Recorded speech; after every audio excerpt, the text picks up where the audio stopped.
Hello, I'm Ridgely Ochs from TALBOT Rising. How and whether we cover all citizens in the United States with health insurance is probably one of the hottest button issues today. The House of Representatives recently passed a bill to repeal and replace the Affordable Care Act that the nonpartisan Congressional Budget Office has estimated will result in 23 million Americans losing health insurance. Even as we speak, the Senate is unveiling its version of repeal and replace for Obamacare. No one knows what's in this bill. All the negotiations have been behind closed doors, much to the chagrin of both Republicans and Democrats. But estimates and reports are that it too could result in millions of Americans losing health insurance. Today we're here to discuss a third way, a single-payer system in which the government essentially oversees government health care and pays for it. We have with us three experts to discuss this way forward. Mike Pullen, a former county attorney for Talbot County for 24 years, who's considering a run for Congress. Bob Day, who ran Medicaid for the state of Kansas under Kathleen Sebelius before she became head of Health and Human Services under President Obama. And Dr. Jim Burdick, a former transplant surgeon for Johns Hopkins Hospital, who served in HHS as the head of Division of Transplantation, and last year published a book addressing this very subject, talking about single payer. So welcome, gentlemen. So let's start. We'll start by talking about what the system is that we have today. So how does it work and how does it not work? Well, first of all, I think we have to come to grips with the fact that we're the most expensive healthcare system in the world. We lead the next closest country, which I believe is Switzerland, by almost $2,000 per person per year. It's this healthcare system we have is 1/6 of our total gross domestic product, which means that it squeezes out other expenditures people might want to make. The average premium for a family of four in America for health insurance, combined with the contributions of the employer there, is $16,000 a year. It's almost like a new car every year. And the prices of healthcare continues to rise slightly faster than the actual gross domestic product, which means more and more over time of our expenditures are going to go to healthcare and less to other areas because it's just taking up so much. Well, isn't the GOP argument that we have a marketplace and the marketplace will drive down costs? Is that realistic? Is it a marketplace? No. I mean, it's not in what we think of as a traditional marketplace. If you want to consider the a marketplace for health insurance, you can buy this premium or that premium. That really is just a false analysis. The real issue in a marketplace is that you have, one, that the consumer has appropriate information to make a decision. I can decide to buy a Ford, a Chevrolet, Mercedes-Benz. I can make all of these decisions on where to spend money based on information that's readily available to me as a consumer. And that makes a marketplace theoretically work. In healthcare, we have information asymmetry. We don't know. We don't really know the cost of things. I venture that no one could call a hospital and say, what would it cost to get a knee replaced? We don't really know what the cost is of most of the procedures, the imaging, all of these things. And we don't know the quality of it. I know whether I want to buy a Ford because of the quality or a Mercedes or in a lot of ways, it does not function as a marketplace. And finally, a big issue is that I can make, in a marketplace, you decide to spend your money on A or B because you make a decision what's in your best interest. In healthcare, in most expensive parts of healthcare, you really don't have a decision. You can't sort of say, well, next year I think I'll take care of the fact that I have a tumor. It's just not. It's just a different quality of. Right. So fundamentally, if it's not going to operate as a marketplace, then how do we get control of this beast? And it leaves so many people without health care. Right. Yeah, those are the big problems, I think, right now.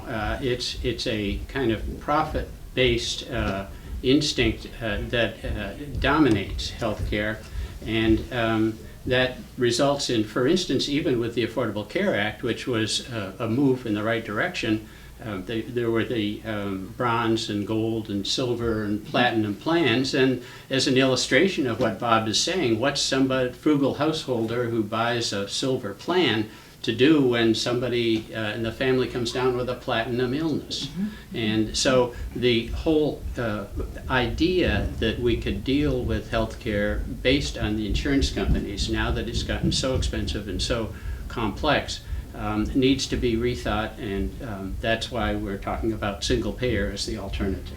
So what is single payer? How is it different from Medicare, which is government health insurance for people 65 and older, and Medicaid, which is, people get confused about Right. this, which is health insurance for lower income people? How does this differ? Medicare is a good place to start.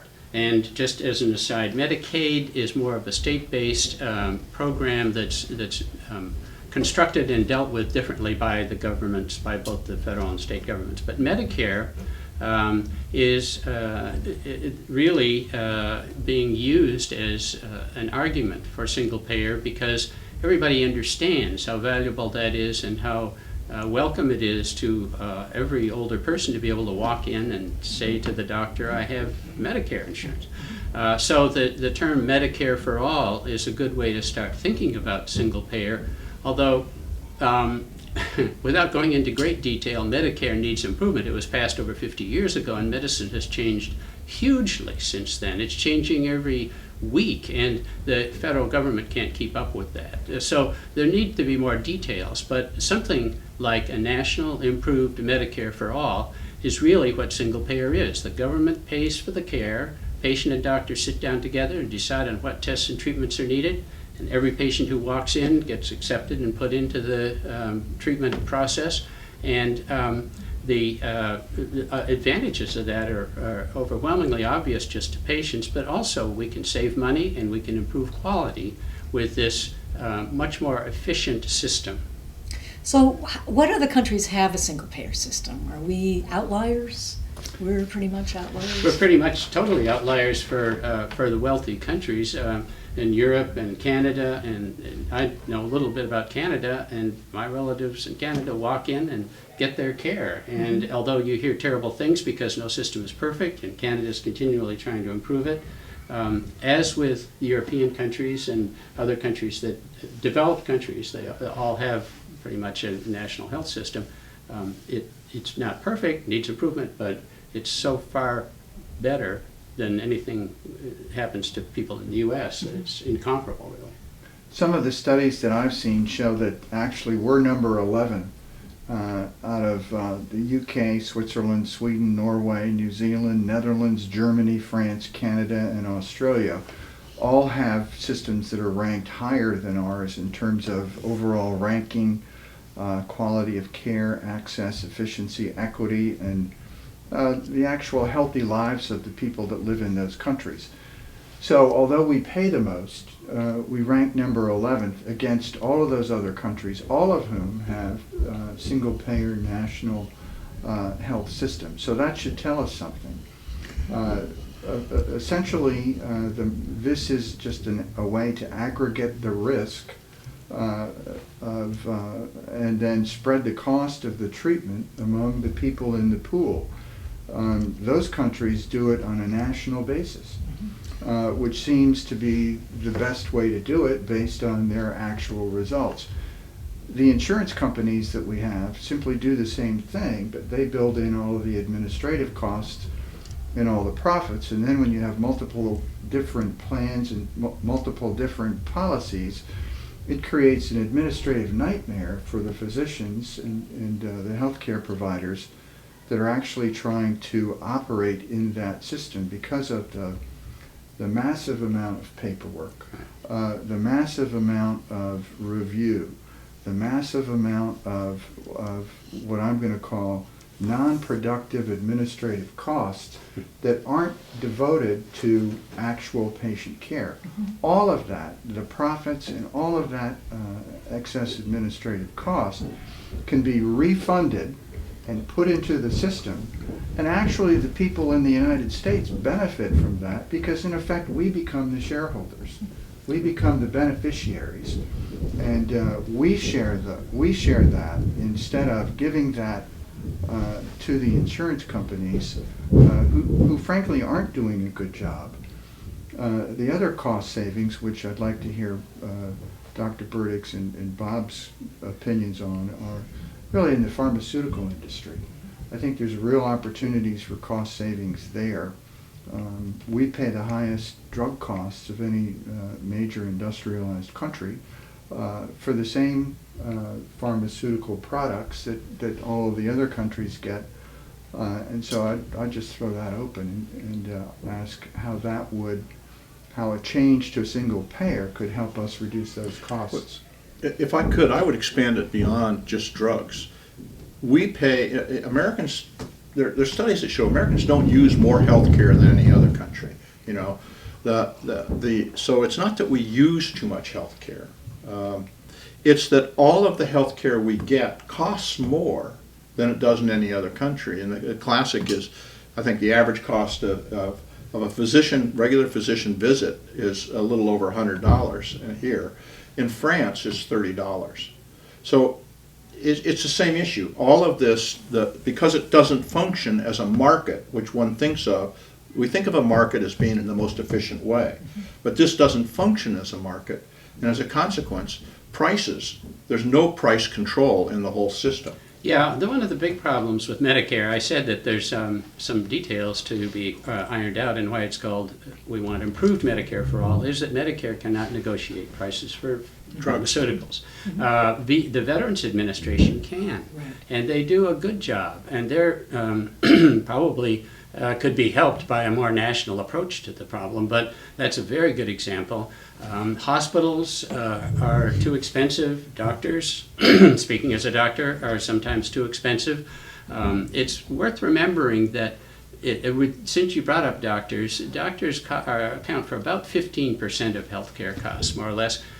The other 85% of healthcare costs in any country, in this country, are really based mainly on what the doctors do. So the key to this and the advantage of single payer is that it will allow a system in which the incentives are aligned so that the other 85% that the doctors aren't being paid for but they're making decisions about gets done the most efficiently and safely and effectively. And that's a big way to save money.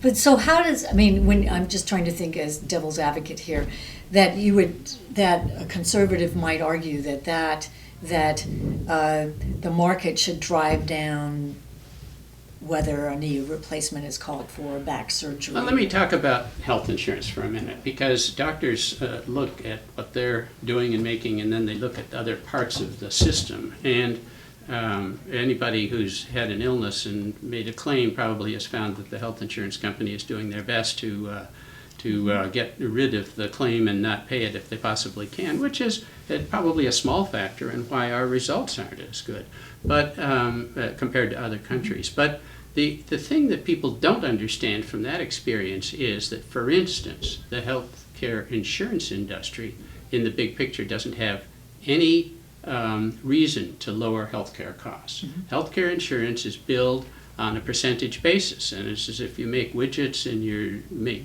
50% more widgets, you make 50% more of whatever percentage of the sales price you have. It's the same thing with health insurance. So as the costs mount, you would think, well, health insurance companies would be getting uncomfortable. It's the other way around. Mm-hmm. Does any? Oh, I'm sorry. Go ahead. Well, I was just going. Let me tag on to that. Yeah. You know, the insurance companies, they can negotiate pricing, but that's not their primary issue. Right. What they want is a large network, because if the larger the network, mm-hmm. the higher the probability people will be satisfied and push their companies into purchasing into that network. And I think we also need to remember that there's been a tremendous consolidation of health insurance companies, so that we have fewer and fewer to even choose from. So even in a competitive place like that, we have very little choice anymore. I'm just remain completely baffled of why we continue to talk about healthcare in a marketplace. It just doesn't function that way. Yeah, I think the way to think about this, based on that, is that health insurance principle is you have as many covered people as possible because that spreads the risk around. And so we're back to single payer as the most advantageous possibility for two reasons. One is it's like one giant country being the health insurance company. So it's the whole risk is spread around the whole country, which obviously is a savings for everybody. But it also provides for a much more regulated system that can make sense out of it, as opposed to the complexity that Mike Pullen is talking about, that doctors and patients alike are just beset with every day. Right. So does anybody have any estimates of how much this actually could save or how much it would cost? I think people worry that, my taxes are going to shoot up, or would it? If I can just, Yeah. I think one thing that we have to remember is we are spending $3.5 trillion, whether it's through the government Right. or through the business. So you have to readjust how the payer system works if we go to a single payer. But it's not like we're not spending that money already. We're just not spending it very efficiently. Right. There is a compendium of various studies going back to June of 1991 from independent, nonpartisan organizations, including the General Accounting Office, the Congressional Budget Office, many studies, all of which show that single payer actually saves a tremendous amount of money and also covers everyone. In particular, there's a June study in 2000 from Maryland conducted by Lewin Inc. That estimates as of June of 2000 that a single payer system could provide health care for all the residents in Maryland and save $345 million a year on the total health care spending. So when you think about this in terms of the actual delivery of medical care to citizens in this country, if we all become participants in one system and we as a population share both the risk and the benefit, and we eliminate the middleman, eliminate the insurance companies, gain the market control over the cost of prescription drugs and other costs, it allows us to manage this system and increase efficiency and deliver health care to everyone. Yeah, the 3.5 trillion is the number people fix on, which is the annual expense now. And people say, well, maybe our healthcare system is covering 80% or 75% of the population. How can we cover another 20 or 25%? You just multiply that fraction times 3.5 million and say, well, it's going to cost. But that's the wrong way to do it, because the whole system will save so much money. And it's very clear that both with pharmaceuticals, with the profits from the insurance industry removed, and with a much more lean medical care system, not that any doctor is going to get paid less, it's just that, it makes sense and it works right. We probably will save money compared to where we are now, even with covering everybody with high quality. Most health insurance today comes through employment-based insurance. 60%. Yeah, so what impact could this, would that help businesses? Would that mean, okay, now they could raise salaries? What could the potential Absolutely. It would absolutely help businesses, because they would no longer be saddled with the burden of paying those extremely high premiums for their privately insurance. Plus, it would create the opportunity for employees to switch employment without losing coverage, and it would create a much more fluid marketplace for labor. It would create a lot more upward mobility and lateral mobility. It would eliminate all the concern and question and heartache in terms of these personal decisions that people have to make. Do I choose a different career and lose my health insurance benefits, or do I stick with something that I'm not really happy with? Yeah, the employer-based insurance process, of course, started 60 years ago, and was an economic move at that time that it's way outlived any usefulness, but it's just sort of continued. And people say, particularly who have it, say, well, they sort of like that idea that the company's paying for some of it. There are two big things they don't really take into account. One is that the company is then negotiating what health insurance options they have, so the freedom is automatically curtailed considerably on that score, even if you can change jobs under the new ACA regulations recently and so forth. And the other thing is that studies have shown that if you compare like businesses with and without employer-based health insurance, salaries are a little bit better if the businesses aren't saddled with what Mike was describing. So it's not such a great deal even for people who have it, and of course it's only a small segment of the population. Well, 60% is a big segment, but it's only one fraction of the country that enjoys that. Well, and also you're seeing many plans, including the place where I worked, where suddenly they've become high deductible plans. They're so expensive. There's the pushback onto the employee has been pretty significant, and clearly has impacted the ability to actually experience real salary raises. You know, the other thing is, I mean, just from because we're the only country that finances this system the way we do, in some ways American businesses are at a competitive disadvantage because they're paying for a health insurance system that's, one, very expensive, and two, it's in their bottom line, as opposed to in Switzerland where the government finances, or Great Britain or Canada where it's just a different model. So, you know, if you want to be more competitive, I don't know, I can't, I'm puzzled by the argument against it. Right. Well, but given what's going on in the House and the Senate, you know, how realistic is this economically and politically? Can you see somebody waking up going, yay, let us out of here? I think it's realistic to the point that it's predictable. We have, even with the Affordable Care Act, one of the advantages, in addition to the personal things for each person that benefited, was the general sense in the country that maybe we could get a hold of this thing and really fix it. And now we don't even have a general sense that the powers that be are going to get a hold of it and fix it, and something's got to give. And there's no way we want to go back to the way healthcare was in 1970 or 1980. There's no way we even would want to dust off the Affordable Care Act after all and let it go on forever. We just talked about all the problems it has.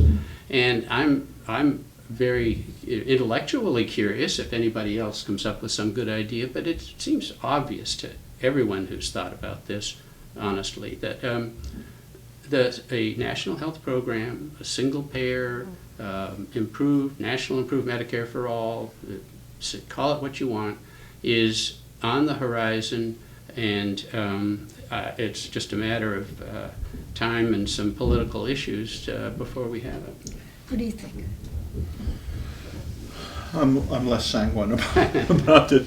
I'm a little discouraged at this point about all of it. But I mean, I think the fact of the matter is the system is broken, and getting rid of the Affordable Care Act helped put a Band-Aid over a glaring piece of the problem, but it didn't really fix the problem. And you know, I think we're going to be a country that's going to have to make a decision. And what are the benefits? What benefits do citizens of this country have? And I think healthcare. I'm a believer that healthcare should be a right, not a privilege. And I think we're moving to its becoming a privilege. And I think the solutions that are put forward currently are just, particularly the House and the Senate's discussion, are so patently unrealistic and I think false. You know,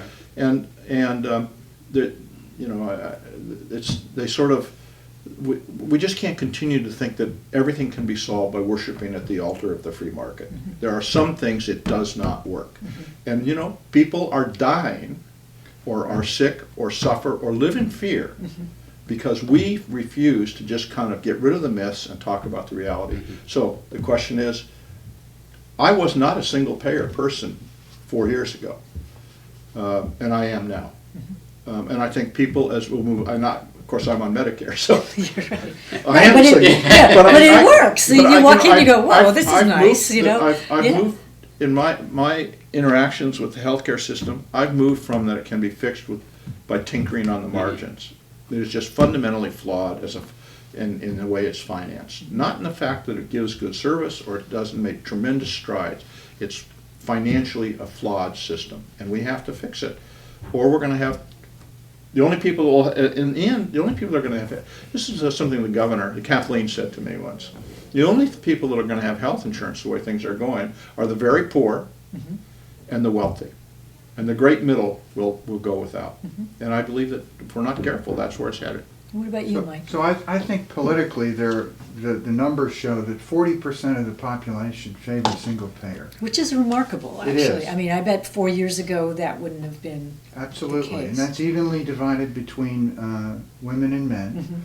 And it supersedes, it's greater than the number that is opposed. Right. Right. There is a large number that are undecided.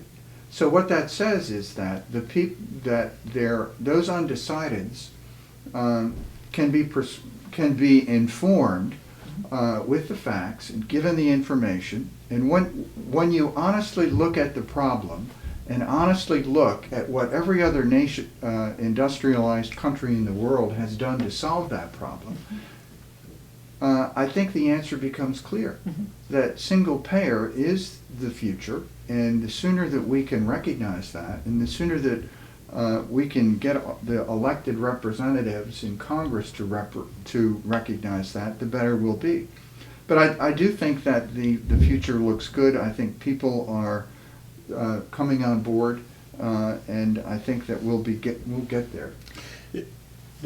The one thing that I think, that unfortunately, the ACA didn't have, and it was killed in the process, was a public option. Right. Which would have been, and I think the insurance companies worked hard to get rid of that. Right. And because it really would have been a great pilot process to see, people could see how a single payer system would work. Right. Right. If you polled people who are on Medicare, they will tell you it's a great program. Right.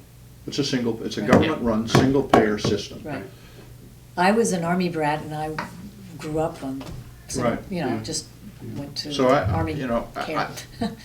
It worked. I think more and more people, I think the fact that this conversation is now kind of a mainstream conversation that people are having, as opposed to a few of us old lefties gathering around. I think this is becoming a mainstream conversation about, and kind of moving away from I don't think it engenders the fear that it used to with people, and there's more information available. Yeah, I agree. I think that the polls partly reflect a lack of, the big undecided is that, what's it all about? And I hope maybe we've clarified that a little today, because it's so simple. It's straightforward. The government pays for the care, and everybody goes in and gets the care that they need. One other sort of estate that is waking up is the doctors.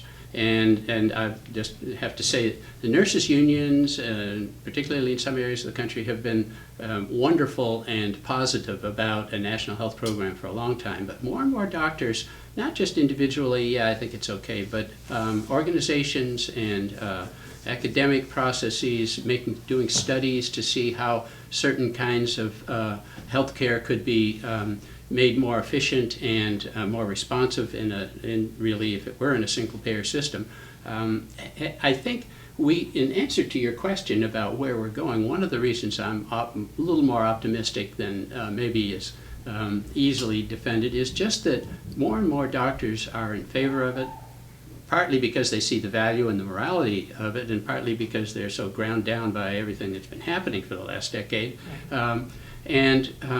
I think with the public understanding and a lot more undecideds being in favor of it, we may get to the point where the medical profession and the public are the motive for the Congress sort of saying, well, we got to pass this. And that's sort of partly what I view as a possible way. So what if a citizen hears about single-payer system, what can he or she do to push this forward? Vote. Yeah. Vote for, preferably for a candidate, we're not going to use identity politics, but a candidate who would understand and have the background and the just general good sense to be very much in favor of a single-payer system. Yeah, I think this is a time when it's important that we, as individuals, become engaged in our politics, state, local, federal. That we can't sit on the sidelines. We can't have a functioning democracy if only 60% of the eligible voters vote. We have to begin to engage as citizens in this process and not leave it to elected representatives who are in perpetuity occupy their offices and do as they wish. Well, and finally, to your point, I am considering a run for Congress, and I'm deep into that process, and I'll be coming to a decision in fairly short order about my plans. So I'm looking forward to that, and I'm very much in favor of a single-payer system, and if I decide to run, and I will certainly do everything I can to make that a political reality. Okay. Well, thank you all. This has been a great discussion and a cause for optimism, I hope. And we'll talk again. Take care. Thank you.